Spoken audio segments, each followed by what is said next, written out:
Welcome to HortTube. My name is Jim Putnam. This is Purple Daydream Loropetalum from the Southern Living Plant Collection in 2 minutes. Purple Daydream is a dwarf loropetalum. It's actually my favorite variety.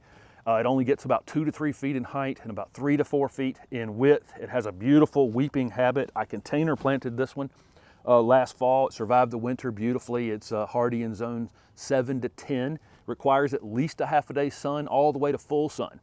If you have a space on a full sun foundation and you want something that only gets 2 to 3 feet in height, it's not going to require really any maintenance. This is a great choice for a foundation plant.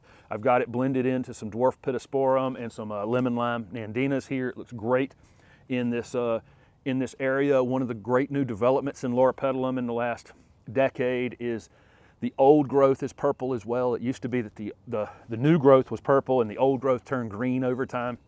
Now the purple coloration is all the way down into the plant. Loropetalum is related to witch hazel, so it has those same frilly pink flowers on them. I'll give you some close-ups of that. Like I say, I container planted this one, and now you can see that it's weeping habit and that I'm not really going to have to do any maintenance. They're disease and insect resistant and pretty much deer proof.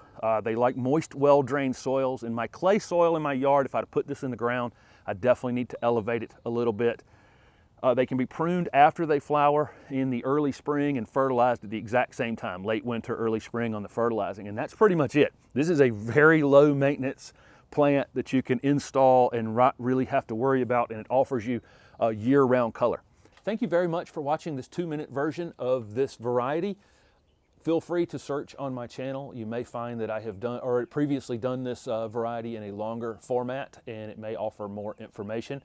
Also, don't forget to subscribe to my channel. I have hundreds of gardening videos and we'll continue to add more content in the future. Thanks again for watching.